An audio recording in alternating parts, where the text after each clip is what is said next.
Hello everyone, this is HUSKYSTARCRAFT here, back with some more StarCraft 2 action, also some more DreamHack action, also some more Team Liquid action.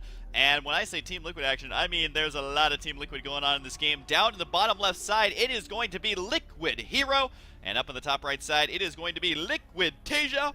And for those of you who don't know, which is probably not very many of you, Team Liquid is one of the best foreigner teams out there. They have multiple Koreans, they have multiple Americans, they have players from Germany like TLO. They have a lot of very popular big personalities and also a lot of strong players. And Team Liquid recently has had major success with LiquidTaeja. LiquidHero has done quite well in the GSL as well. But either way, both very strong players. I'm kind of curious to see how they match up against each other, because you got to remember that teams, they all are structured differently, but usually they are going to have team tournaments on a frequent basis.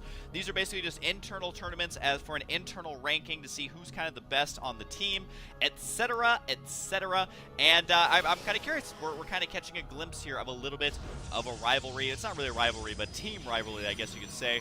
And I don't know quite what to expect. We do have Taeja hiding the barracks a little bit in the back of his base. That means when Hero scouts the main base, if he doesn't see where this is right away, it could make him overreact, could make him freak out. And also, I mean, even doing something slightly different, like maybe going for a chrono boost on a Zealot, or even going Zealot first when you didn't plan to. Just minor things like that can throw off LiquidHero, and I love players that try to dictate the pace of the game, which I think is something I say way too often, but it's something that's very, very important at the highest level of play.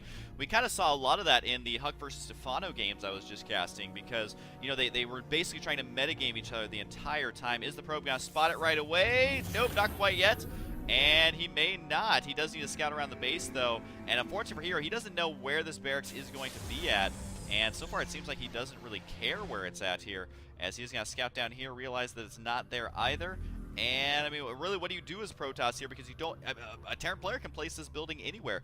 They are the only race that can build a building anywhere without any sort of limitation at all. And he still hasn't spotted it here. Does he decide to make a Zealot or not? I don't know. And really, there's really no way of knowing if LiquidHero has cut anything in his build to try and deal with an early attack. He does begin making a Zealot here, so this might have been because of the fact that he didn't see that barracks. But either way, it's not going to be delaying his warp gate here. Should begin researching that right away. Chrono boosts out. He did cancel the Zealot, so he is going to have just a Stalker on the way. So that is going to delay whatever his tech is just a tiny bit. I don't know if it's going to play a major role in this game or not. But Taeja, being a little bit ballsy here, is going to be going for the early expand. We do have double gas on the way right after that. And that is double gas before double racks. So Taeja is in it for the long haul. He's going to be looking most likely to get double upgrades here, which is something that is very, very powerful versus Protoss. If you can hit the double upgrade timings right at around the 15, I feel like Terran are strongest at 15 or 16 minutes versus Protoss, because that's going to be before a major Colossus or Archon or any kind of tech like that can really start kicking, or especially Psystorm. That's when you have to watch out for. So between like 13 to 16 minute marks, you will see the Terran player win a lot of games versus Protoss. Now, in the early game, it can actually go either way quite easily, because if the Protoss throws down a bunch of gateways, then you can just put on a world of... Is he actually going to go for DTs here? I feel like Hero might be going for DTs. He does have the Twilight Council on the way, and no second gateway. Oh, he does have a Nexus going down. Is it a DT expand, or is it going to be just for Blink? I'm curious to see exactly how he plays this out. It is going to be the Dark Shrine. Oh, you dirty, dirty man. We'll see if he can actually make this work out or not, though. So it's all going to come down to Taeja. And no, he's not going for upgrades by any means. He does have the factory on the way right now. And adding on just one additional barracks here. Taeja's playing it so greedy that this DT opener might actually really, really work out here for Hero.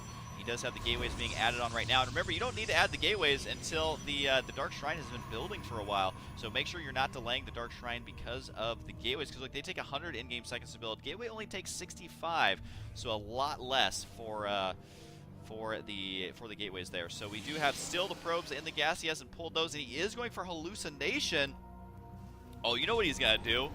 Oh, I know what he's going to do. I feel like I know what he's going to do anyways. Is he's going to build a pylon somewhere along this wall. He could even build the pylon like back here and then spot the high ground with hallucination and warp in the units. Here comes the probe right now to do just that.